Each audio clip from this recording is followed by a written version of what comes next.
हिंदसदवंदियाणं तिवणहिदमधुरविसदवक्काणम् अन्तातीदगुणाणं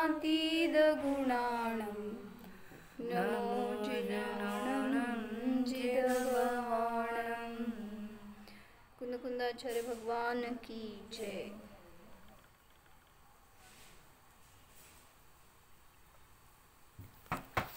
पंचास्तिका संग्रहामध्ये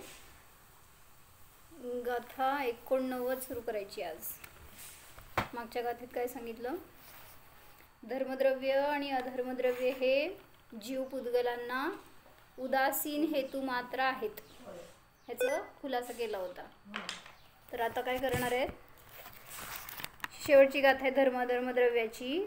त्यात सांगतायत की धर्मद्रव्य उदासीन हेतू का आहेत, म्हणजे नुसतं उदासीन हेतू आहे तसं मागच्या गाथेत सांगितलं। आता सांगतायत काय का उदासीन हेतू आहेत, त्याच्यासाठी सांगायला।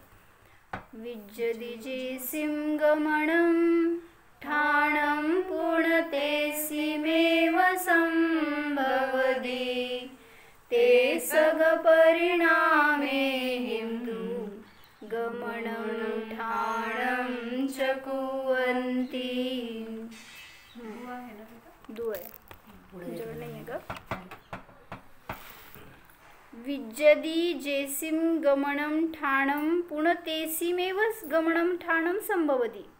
जेसिम गमनं ठाणं विज्जदी, ज्यांचं गमन आणि स्थान होतं, तेसिम एव गमनं ठाणं संभवति, म्हणजे काय? त्यांचंच गमन आणि स्थान संभवतं। ज्यांचं गमन स्थान होतं त्यांचंच संभवतं, म्हणजे काय? उलट निगेटिव्ह सांगा। ज्यांचं होत नाही त्यांना संभवणारच नाही, म्हणजे कोणाचं?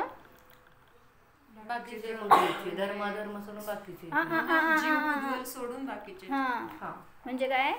ज्यांचं गमन आणि स्थान होतं त्यांच्याच मध्ये गमन आणि स्थान संभवतं। ज्यांच्यामध्ये गमन आणि स्थिती होत नाही त्यांच्यामध्ये ती संभवत नाही। कोणाच्या मध्ये होतं आणि कोणाच्या मध्ये होत नाही? जीव पुद्गलामध्ये गमन आणि स्थान होतं आणि धर्म आकाश काल मध्ये होत नाही का? त्यांच्यामध्ये क्रियावती शक्ती। जीव आणि पुद्गलामध्येच क्रियावती शक्ती आहे, अन्य 4 द्रव्यांमध्ये क्रियावती शक्ती नाही। ते सग परिणामे हिंदू, मग ते गमन आणि स्थिती कसे करतात? जे करतात ते कसे करतात, त्यांच्यात कसं संभवतं त्याच्यासाठी सांगितलं। ते सग परिणामे हिंदू कुवदी गमनं ठाणं, ते गमनं ठाणं च सग परिणामे हिम कुवदी, म्हणजे सग म्हणजे स्वतःच्या, ते गमन आणि स्थान स्वतःच्या परिणामाने करतात। कोण? जीव आणि पुद्गल। मग धर्म काय करतात? काहीही करत नाहीत हे सांगायचंय। आता परत एकदा गाथा वाचा आणि अर्थ समजून घ्या। विज्जदिजेसिं गमनं ठाणं पुणतेसिमेव संभवति ते सग परिणामे हिंदू गमनं ठाणं च कुवन्ति। समजलं? सांगा अर्थ। ज्यांच्यामध्ये गमन आणि स्थिरता होते त्यांचंच गमन आणि स्थिर संभवतं, त्यांच्यामध्येच गमन आणि स्थिती संभवते। ते ते सग परिणामी, सग म्हणजे स्व, ते स्वतः परिणामतात, स्वपरिणामांच्या द्वारे गमन आणि स्थिती कुवंती करतात। ते स्वतःच्या परिणामानेच गमन आणि स्थिती करतात, दुसरे कोणी करवत नाहीत। म्हणजे ह्याच्यासाठी फक्त आता गमन आणि स्थितीमध्येही त्यांनी धर्मद्रव्याचं उदाहरण चाललंय म्हणून घेतलं। असं सगळ्याच परिणामामध्ये लावा। Right, best. सांगा हो, पुद्गल काय स्वतः जात नाही इकडं तिकडं, मग त्याला कोण नेतं? नाही, स्वतः जाते हे पण सांगा। काय हो, त्यांचा प्रश्न आहे की पुद्गलाला तर स्वतःच कोण, तो पुद्गल जात नाही, पाय नाही आहेत पुद्गलाला, मग कसं ते इकडून तिकडं जाते?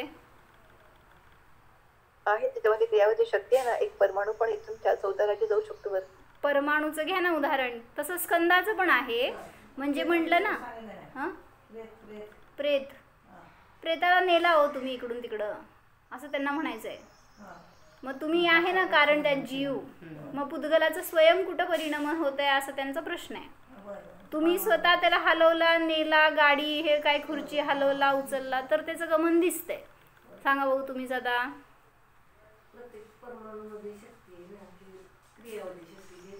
मग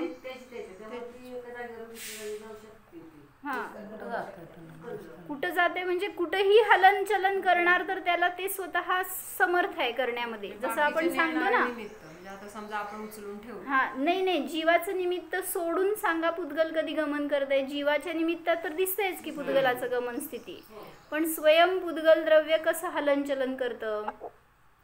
बेस्ट एक्झाम्पल आहे तुमच्याकडं. म्हणजे आता माझ्या डोक्यात आलं तुम्ही म्हणला म्हणून. आता त्यांनी पण सांगितलं तसं पण की आपण परमाणूचं परिणमन सांगतो काय, जर तो गमन करेल तर किती जाऊ शकतो, 14 राजू गमन करू शकतो म्हणलं ना.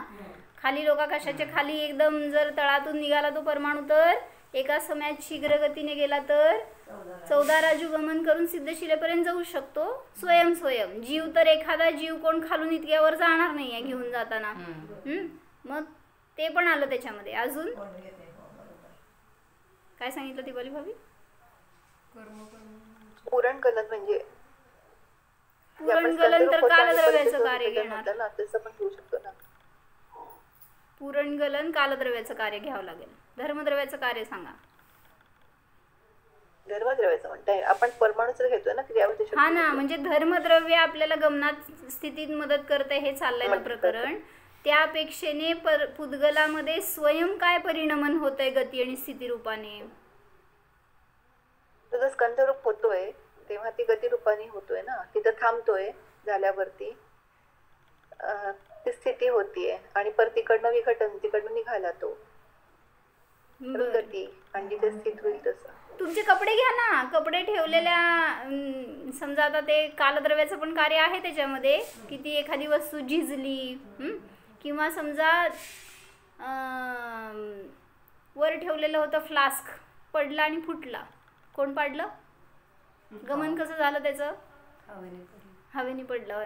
बरं, विदाऊट जीवाचं निमित्त पण त्याचं परिणमन होते. पेनाची रिफिल, आता पेन जास्त दिवस असं ठेवला तर चालत नाही ना. नाही जे चालतंय स्थिर आहे त्याच्यासाठी आपल्याला लावायचं आहे ना की जीवाच्या निमित्ताशिवाय सुद्धा गमन होतं पुद्गलाचं. जसं सांगितलं काय, सॅटेलाइट्स आहेत ना तुम्ही सोडलेले, कुठे आहे तो स्पेसमध्ये वगैरे जे सोडलेले आहे तिथं कुठं कोण जीव आहे, ते फिरतायत दिसतंय आपल्याला. किंवा आता म्हटलं की जे चित्रा पृथ्वी आहे आणि मेरू पर्वताचा शेवट त्याच्यामध्ये म्हणलं जे काय ओपन स्पेस आहे ना, फार वर पण नाही, जिथं ज्योतिष कवासी देव आहे त्याच्या पण खाली कितीतरी पृथ्वीच्या जवळ आपल्या म्हणा, तर तिथं अनेक असे महास्कंद आहेत पुद्गलाचे. जसं दगडं म्हणा, मोठमोठी दगडं अशी आहेत की जी अधांतरी तरंगतायत, ती फिरतायत, इकडं तिकडं सुद्धा फिरतायत, काही स्थिर आहेत. असे पुद्गल स्कंद सांगितले आहेत म्हणून.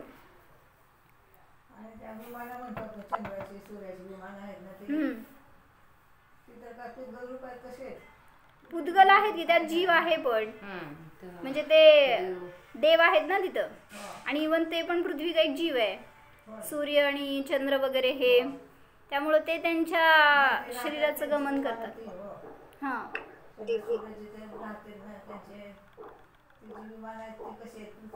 पृथ्वी काही जीव आहेत ना, ते नाही घ्यायचं का? हो, त्यांना आतप नामकर्माचा उदय आहे. पृथ्वी काही जीव आहेत, ते सूर्य हे आतप नामकर्माचा उदय आहे.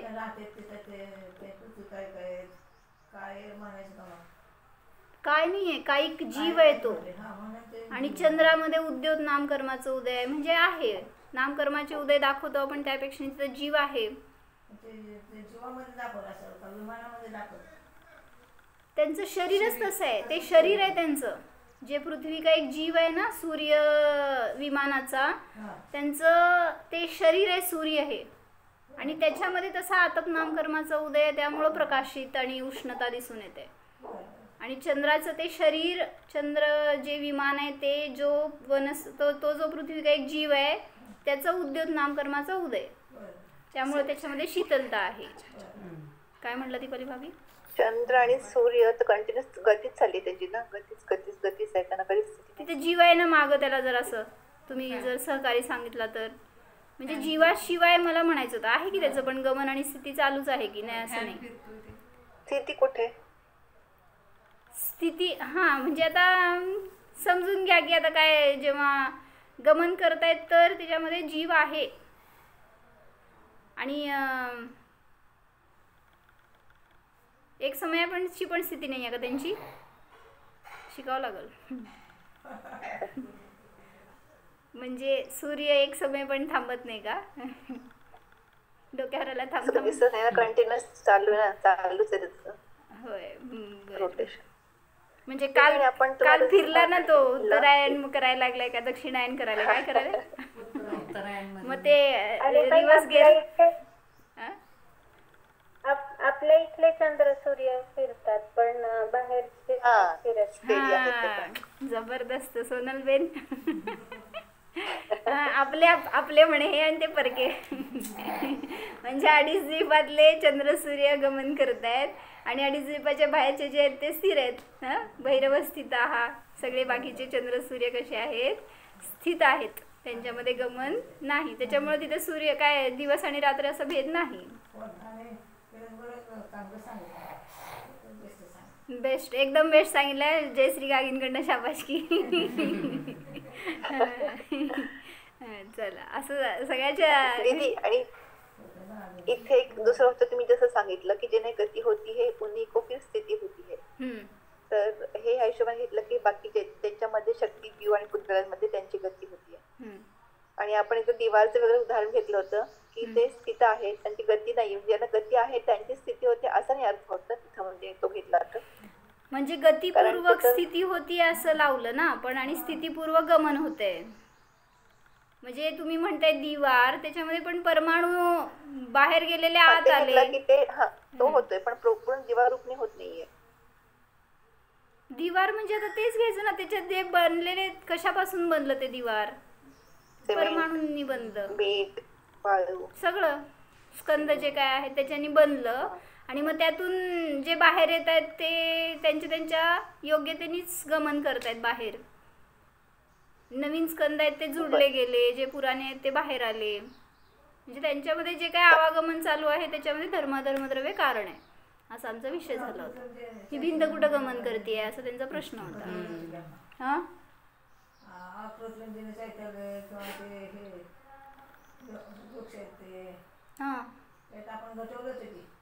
काय घटवलं?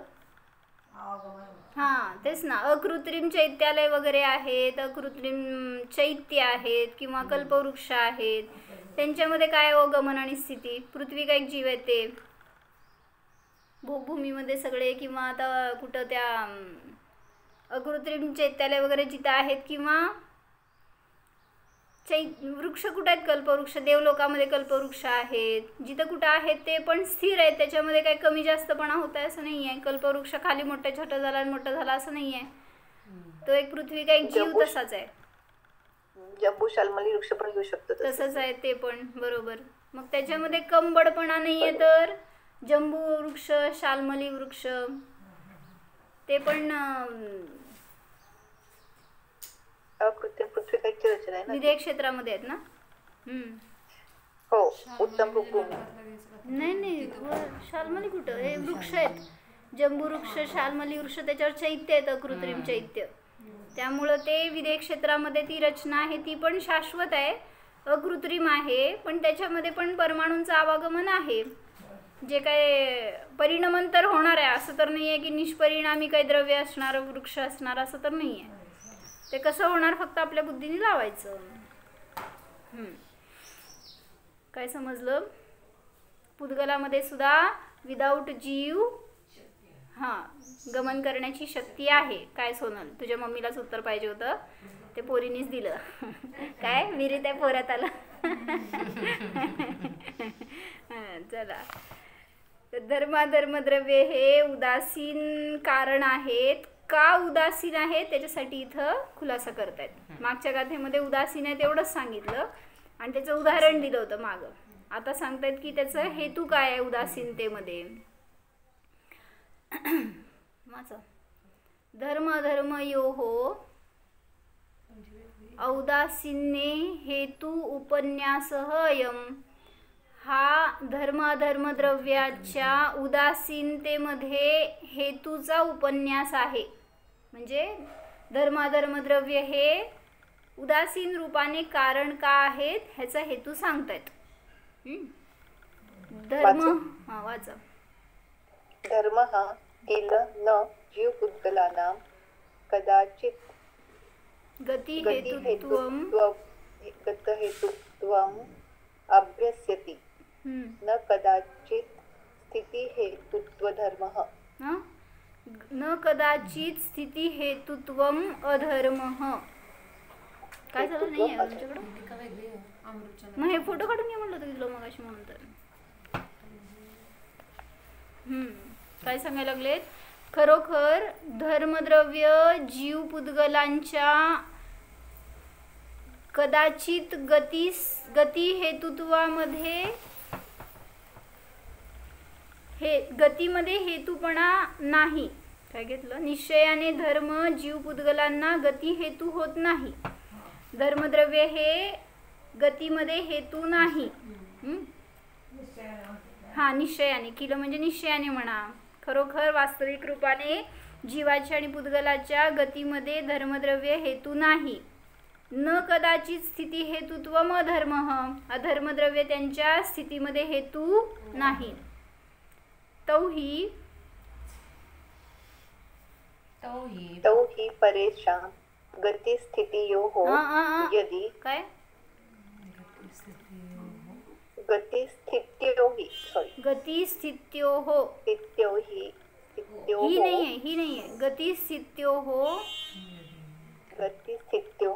यदि मुख्य हेतु दीर्घ का दिलाय, हेतू स्याताम. कसं वाचताय? थांबा मी वाचते. तौहि परेषां गतिस्थित्योः यदि मुख्य हेतु स्याताम तदा एषां गतिः तेषां गतिः एव न स्थितिः. एषां स्थितिः तेषां स्थितिः एव न गतिः. समजलं का अर्थ? काय समजलं? ते दोन्ही खरोखर पराच्या गती आणि स्थितीमध्ये जर मुख्य हेतू मानले स्याताम होतील. जर ते धर्मद्रव्य परेशान म्हणजे जीव पुद्गलांच्या गती आणि स्थितीमध्ये जर मुख्य हेतू होतील, आपण उदासीन हेतू म्हणतोय ना, जर मुख्य हेतू झाले तर काय आपत्ती येईल हे सांगतायत. जर मुख्य हेतू होतील तदा तेव्हा एषाम गतीही तेषाम गतीही एव. ज्यांची गती होतीये ते गतीच करत राहतील. न स्थितीही ते स्थिती करू शकणार नाहीत. एषाम स्थितीही तेषाम स्थितीही एव न गतीही. ज्यांची स्थिती होतीये त्यांची स्थितीच होईल, न गतीही. गती होणार नाही. का असं? मुख्य हेतू म्हणजे ते काम करतच राहणार. मुख्य हेतू झाला जर धर्मद्रव्य गमनामध्ये आणि अधर्मद्रव्य स्थिर राहण्यामध्ये, मग दोघांचं उलट कॉम्बिनेशन होऊन ते दोन्ही न गमन होईल ना स्थिती होईल. जर मुख्य हेतू असतील तर एक येणार तुम्हाला, चल मी घेऊन जाणार आहे, दुसरा म्हणणार तू जायचंच नाही. काय करणार तुम्ही? काय बघते कसं सौरभ नेता येऊन. सौरभ म्हणते चल फलटणला मम्मीला काय सोनं, आणि मी म्हणते जायचंच नाही. आता बघणार कोणाची शक्ती जास्त आहे. तसं धर्मद्रव्य जबरदस्ती घेऊन चाललंय आणि अधर्मद्रव्य जबरदस्ती थांबवतंय. क्रिया काय होणार हो? मुख्य हेतू जर मानला तर अशी बाधा येईल. मग कसं काय येत नाही त्याच्यासाठी सांगतायत. जर मुख्य हेतू मानला तर ज्यांची गती होतीये ते नियमाने गतीच करतील. ज्यांची स्थिती आहे ते त्यांची स्थितीच होईल, गती होणार नाही. ततः दीदी इथे मुख्य हेतू मध्ये तू दीर्घ आहे, बरोबर आहे ना? बरोबर आहे. जेव्हा नुसतं हेतू येतो तेव्हा दीर्घ येतो, त्याला काय जोडलं तर तो रस्व होतो. हेतुत्वम असं वगैरे घेतलं तर ते रस्व होतो. का दोन हेतू म्हणजे गती आणि स्थिती असे दोन हेतू घेतले म्हणून हेतू हेतू असं ऐकत आहे. द्विवचन आहे का? नाही, मुख्य हेतू एकच हेतू सांगायचे. दोन हेतूला दोन हेतू नाही करणार तिथं. बरं. ततः एकेषाम् अपि गती स्थिती दर्शनार्थ अनुमीयते अनुमीयते न तौ तयोः मुख्य हेतू. काय सांगायले? म्हणून एकेशामपी एकामध्ये सुद्धा गती आणि स्थिती दिसून येत असल्यामुळे अनुमान केलं जातं की ते त्यांच्या दोघांचं मुख्य हेतू नाही. म्हणजे एका द्रव्यामध्येच गती सुद्धा दिसते आणि स्थिती सुद्धा दिसून येते. म्हणून धर्म अधर्म द्रव्य हे जीव पुद्गलांचा गमन आणि स्थितीमध्ये मुख्य हेतू नाही. काय समजलं? म्हणजे तुम्ही स्वतः गमन पण करताय आणि तुम्ही स्वतः स्थिर पण होताय. म्हणून असं नाही दिसून येणार की तुम्हाला धर्मद्रव्यांनी नेलं अधर्मद्रव्यांनी थांबवलं. म्हणजेच दोघं पण तिथं आहेत पण तरी तुमची गती पण होतीये स्थिती पण होतीये. दोघं भांडत बसत नाही आहेत. चल मी नेणार आहे, दुसरा म्हणणार नाही मी थांबवणार आहे. जर मुख्य हेतू असते तर जबरदस्ती केले असते. पण त्याची मर्जी आहे जो गमन करणार आहे किंवा स्थिर राहणार आहे की जायचं की नाही जायचं. म्हणून सांगतायत की एकामध्ये सुद्धा गती आणि स्थिती दिसून येत असल्यामुळे असा अनुमान लावला जातो की त्या दोघांचं ते दोन्ही मुख्य हेतू नाही. कोणाचं? कोण? गमन करणं. बदललं का काय तुमचं? कोणाला? मला आणि तुम्हाला. मुख्य हेतू थांबण्याला आणि गमनाला मुख्य हेतू नाही. खालचं वाचते एक मिनिट. परंतु त्या एकालाच गमन आणि स्थिती दोन्ही दिसून येतात म्हणून असे अनुमानाने ज्ञात होते की ते गती स्थितीमध्ये मुख्य हेतू नाहीत. किंतु व्यवहारनय व्यवस्थापित उदासीन. परंतु व्यवहारनयाने हे व्यवस्थापित केलं म्हणजे सिद्ध केलं जातं की ते दोन्ही कारणरूप आहेत पण कशा रीतीने? उदासीन रूपाने कारण आहेत. ते मुख्य हेतू नाही आहेत, जबरदस्ती करणारे नाही आहेत पण आहेत. उदासीन रूपाने जर कारण नसते तर काय झालं असतं?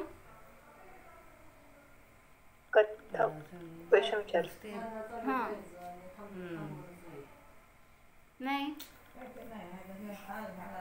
जर उदासीन रूपाने सुद्धा ते निमित्त नसते तर काय आपत्ती आली असती हो? का?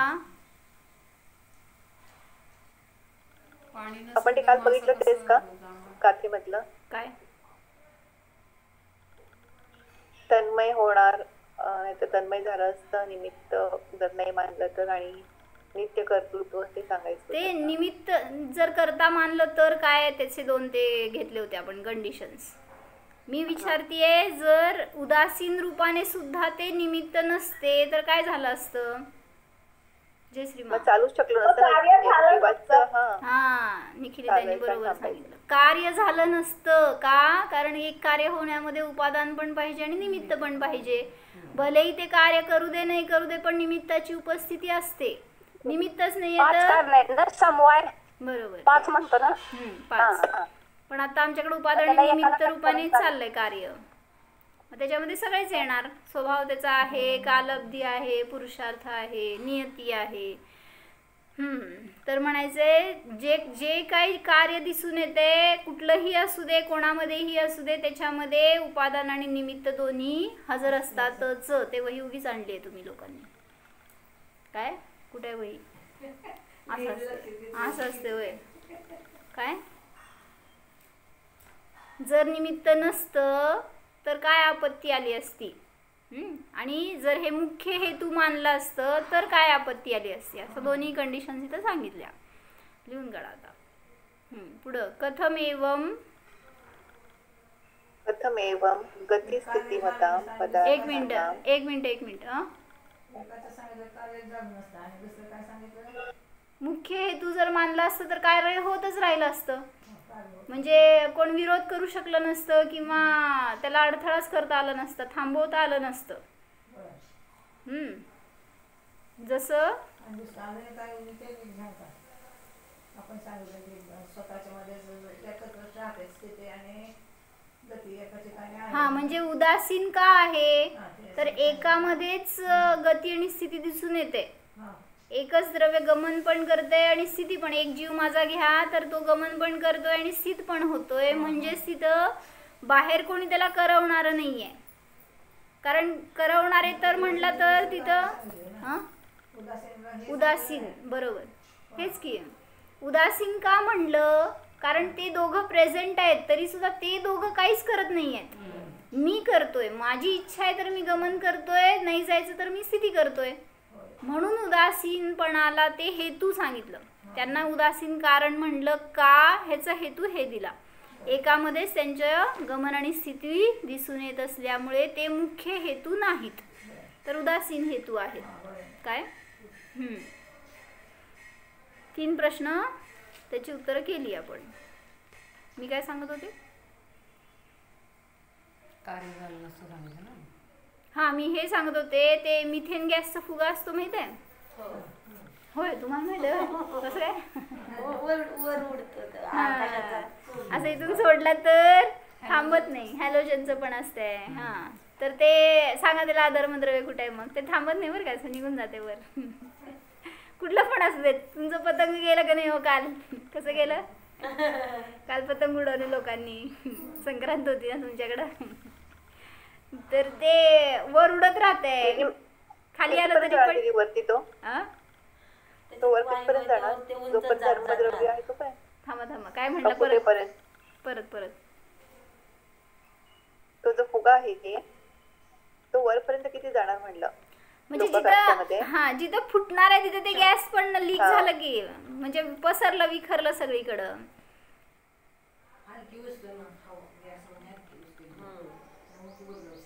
नाही पण हे असं इकडं तिकडं जातील तुमचे इतर फुगे ऑक्सिजनचे. पण ते जे हे हॅलोजनचे असतात ना किंवा मिथेनचे असतात ते सरळ वरच जातात. इकडं तिकडं जाऊन थांबतात असं नाहीये. निघून जातात वर. हा कुठं जातात ते बघायला पाहिजे मागं जाऊन. म्हणजे फुटलं तरच ते विखरणार आहे इकडं तिकडं नाहीतर मग. हा बरं मी काय म्हणत होते? काय म्हणलं तुम्ही दीपाली भाभी? नाही त्याचं चालू होतं क्वेश्चन. तुम्ही फुगायचंच काही सांगत होतात ना फुगावर जातो.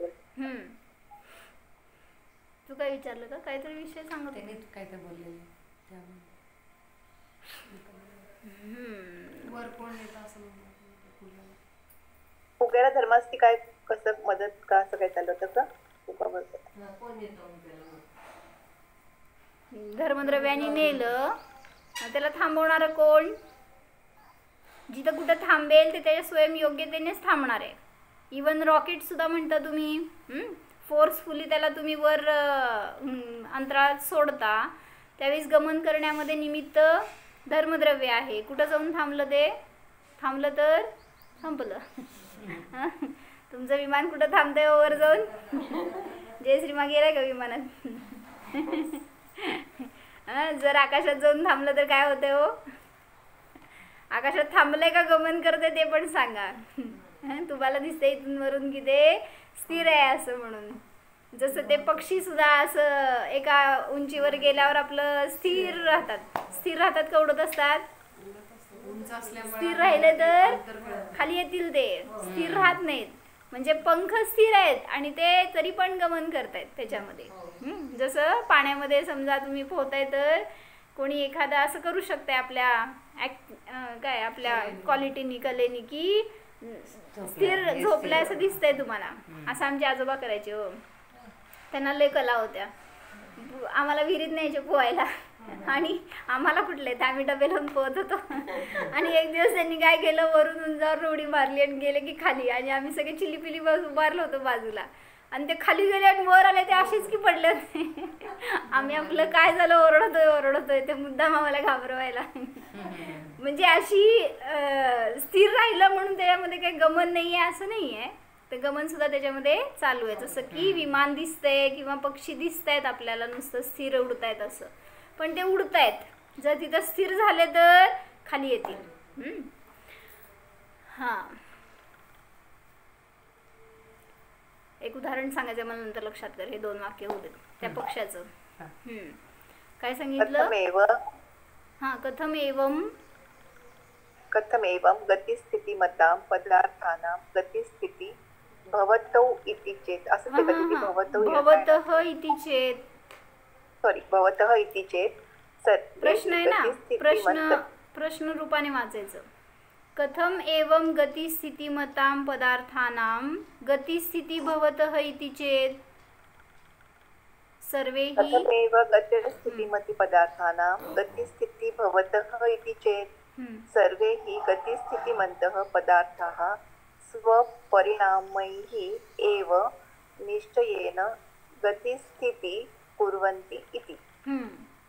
काय सांगितलं? कथम कशा रीतीने, अशा प्रकारे गतिस्थितिमान पदार्थांची गतिस्थिती होते असं विचारलं असताना सांगतात खरोखर सर्व गतिस्थितिमान पदार्थ स्वपरिणामही एव, स्वपरिणामाच्या द्वारेच निश्चयाने गतिस्थिती करतात. अशा प्रकारे काय कळलं? त्यांना हे विशेषणच लावलं म्हणून गतिस्थितिमान पदार्थ. धर्मद्रव्य कसं आहे? गतिमान पदार्थ. काय तुम्ही देवा हो म्हणतात? धर्मद्रव्य कसं आहे? आता गतीला फक्त निमित्त आहे, ते स्थिरच आहे. गती न स्थिती आहे. गतिस्थितिमान फक्त जीव आणि भूतगल आहेत. धर्मद्रव्य कसं आहे? गतिस्थिती हेतुत्ववाला. हा, हेतू म्हणा किंवा मग न गतीवाला आहे न स्थितीवाला आहे असं म्हणा. धर्मद्रव्य अधर्मद्रव्य हे त्यांना हे विशेषण लावता येणार नाही. गतिस्थितिमान जीव पुद्गलांनाच लावलं ते. म्हणून सर्व देखील प्रश्न काय विचारला? जे गतिस्थितिमान पदार्थ आहेत त्यांची गती आणि स्थिती कशी होते मग जर बाहेरून कोणी मुख्य हेतू नाही आहे तर?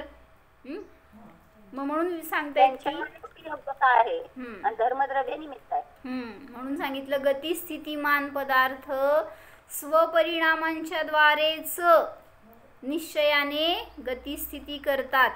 व्यवहाराने धर्मद्रव्य गतीमध्ये कारण आहे. कुठला व्यवहार?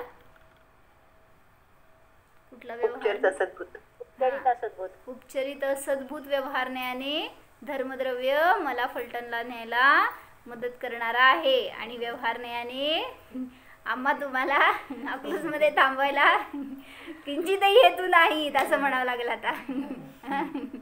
म्हणजे तिथं बहिरंगामध्ये कोणी जबरदस्ती करणार नाही. कुठलंही द्रव्य असू दे, उदासीन कारण मात्र आहे. हे समजलं. हा, तर मला काय सांगायचं होतं? हा बोला. इति धर्मात धर्मद्रव्यास्ति काय व्याख्यानम समाप्त. अशा रीतीने धर्म धर्मद्रव्यास्ति कायचं व्याख्यान जय श्रीमा समाप्त झालं. 89 गाथेपर्यंत आलं. म्हणजे आपल्याला धर्मद्रव्य म्हणजे काय माहिती होतं? फक्त गतिस्थितीला कारण आहे एवढंच माहिती होतं. पण त्याची विस्तार करायला आचार्यांना किती गाथा लागल्या. म्हणजे एवढं वर्णन आहे. अजून पण हे संक्षिप्त म्हणा. अजून जेव्हा डिटेल वाचायला जाणार तुम्ही, काढा श्लोक वार्तिक राजवार्तिक वगैरे, तर त्याच्यामध्ये अजून वर्णन येईल डिटेलमध्ये. म्हणजे कशासाठी समजून घ्यायचं? तर जोपर्यंत वस्तुव्यवस्थेचं संपूर्ण ज्ञान होत नाही तोपर्यंत, काल त्यांनी सांगितलं की जीवाला जीव म्हणून सुद्धा तुम्ही जाणू शकणार नाही. का?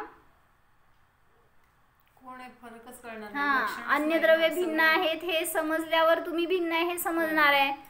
काय म्हणलं? बिन जाननते दोष गुणनते कैसे तजिये गहिये. गुण आणि दोष हे दोन्हींचं ज्ञान करून घ्यायला सांगितलं. त्याच्याशिवाय हे दोष आहेत, हे आहेत, ह्याचं ज्ञान कसं होणार? हे गुण आहेत, हे ग्रहण करणे आहेत, हे कसं समजणार? म्हणून सांगितलं जीव काय आहे आणि अजीव काय आहेत ह्याचं ज्ञान करून देण्यासाठी म्हणून सगळ्या द्रव्यांचं विशेष रूपाने वर्णन करून शास्त्रामध्ये लिहून ठेवलेलं आहे. आचार्यांनी एवढं सगळं कष्ट करायची काय गरज होती हो?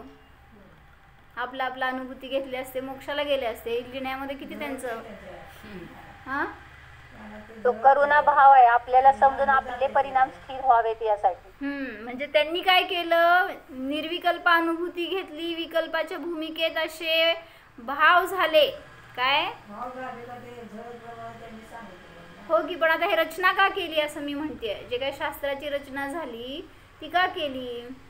सर्व वस्तू करायला. कारण वस्तू व्यवस्था समजली तर परिणामामध्ये विशुद्धी होणार. हा म्हणजे ते समोरच्याबद्दल उत्कृष्ट करुणा भाव आहे म्हटलं ना, संकलेश आहेत ते पण एक उत्कृष्ट रूपाने, की सगळ्यांना हे तत्वज्ञान समजावं, मला जर मिळालाय मार्ग तर इतरांना पण मिळावा, मला जी गोष्ट ज्ञात झाली आहे ती गोष्ट सगळ्यांना मिळावी, हे त्यांचे भाव. त्याच्यासाठी म्हणून हां संसारात सुद्धा चांगलं झालं किंवा काय झालं नाही, बरोबर तसंच कर. बरोबर. किचनमध्ये जायचंच विसरते मी. काय म्हणता तुम्ही?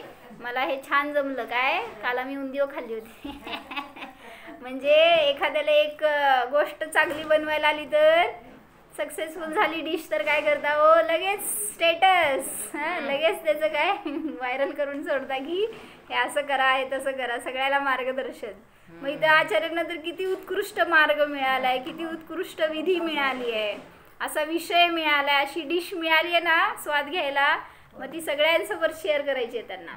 म्हणून त्यांनी हे सगळं तुमच्यासमोर, ते स्टेटस तुमचं किती 24 तास राहते आणि नष्ट होते, हे काय अनंत काळापर्यंत तुमच्या ज्ञानामध्ये राहील अशी त्यांनी आपल्याला दिलेली देणगी आहे. तर त्याचा आपल्याला फायदा करून घ्यायला पाहिजे. तर एक उदाहरण सांगितलं. हां काय बोलायचं आहे काय? एक विषय वेगळा आहे, नंतर बोलते, तुमचं चालेल. हां माझं पण विषय वेगळाच आहे आता. एक महाराजांनी उदाहरण दिलं होतं असं की अन्य देवी देवतांच्या नादी लागतो तर कितीही तुम्ही एक सोडून दुसरं देव, दुसरं सोडून तिसरं देव करा, भजा, माझ्या संकटाचा नाश होऊ दे, प्रयत्न करा, पण ते असमर्थ आहेत. 10 ठिकाणी तुम्ही डोकं टेकवायला गेल्यावर तुमचं संकट नष्ट होतं असं नाही. ह्याच्यासाठी एक उदाहरण दिलं होते पक्ष्याचं, ते मगाशी पक्षीमुळं जरासं डोक्यात आलं. तर त्यांनी काय सांगितलं की म्हणले हंस आणि हंसीणं आणि त्यांची पिल्लं निघाले होते यात्रा करत, आणि त्यांना जाताना रात्र झाली, कुठं तर थांबायचं होतं एका मुक्कामावर, आणि तिथं होते झाडं भरपूर होती, तर त्याच्यावर कावळ्यांची वस्ती होती. मग आता त्यांना परमिशन घ्यावी लागली काय हंसांना की आम्ही इथं राहू दे का म्हणून. मग ते कावळ्यांना माज आला, आमच्या क्षेत्रात आलेत, हे बाहेरचे आहेत, त्यांना कशाला द्यायचं जागा. आणि त्या सगळ्यांनी एकमेकांना विचारत त्यांनी पंचांपर्यंत गेले, त्यांचे पंच असतात, आणि मग पंचांनी सांगितलं देऊ देत जागा त्यांना, आपण बाहेरच्यांना आलेल्याला जागा द्यायला पाहिजे. रुपाली ताई काय त्यांना जागा द्यायला पाहिजे. कोणाला? हंस.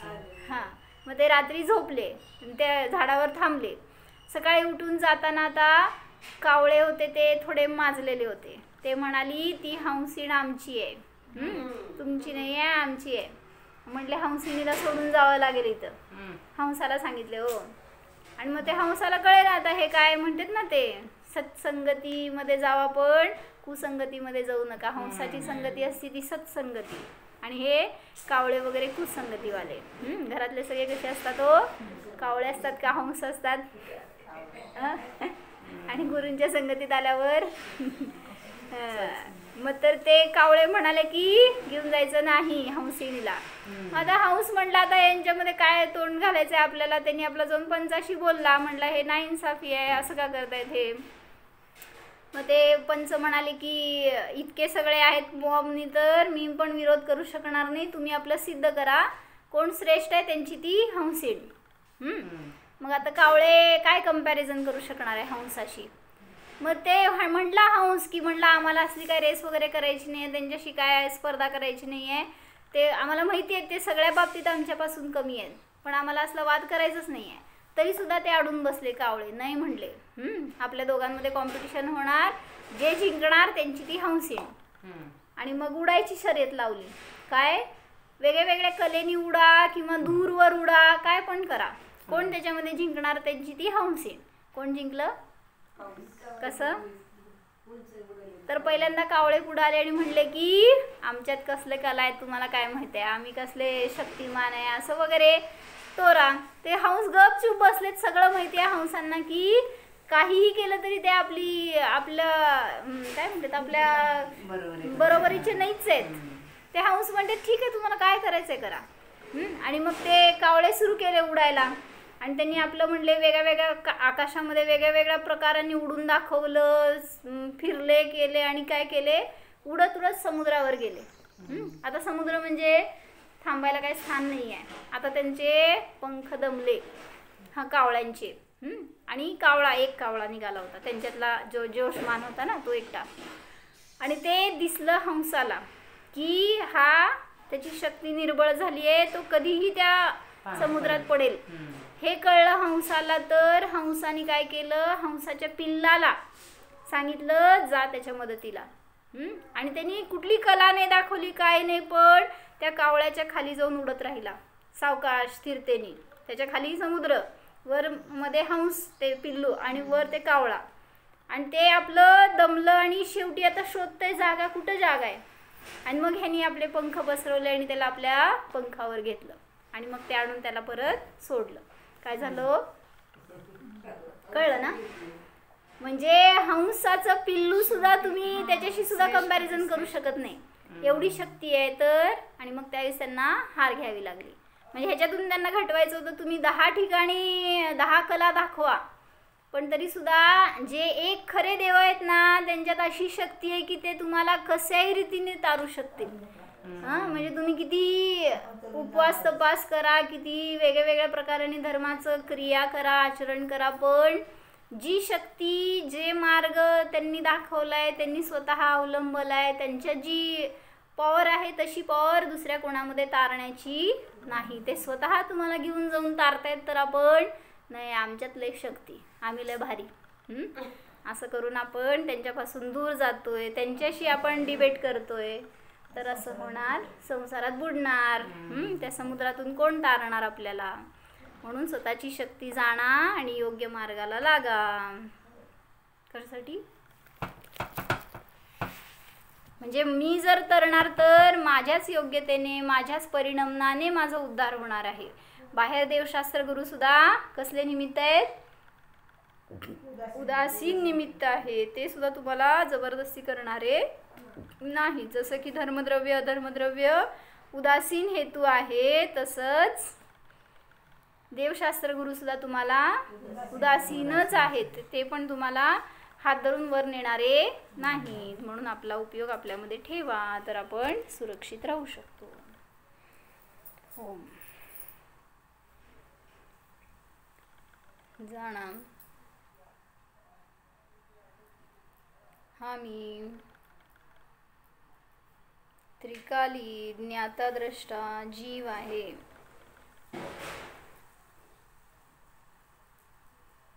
परद्रव्याचा मी करता नाहीच, परद्रव्य माझा करता नाहीच. स्वतःच्या अकर्ता अभोक्ता स्वभावाला जाणा. चैतन्य गुण संपन्नोहम उदासीन स्वरूपोहम. ओम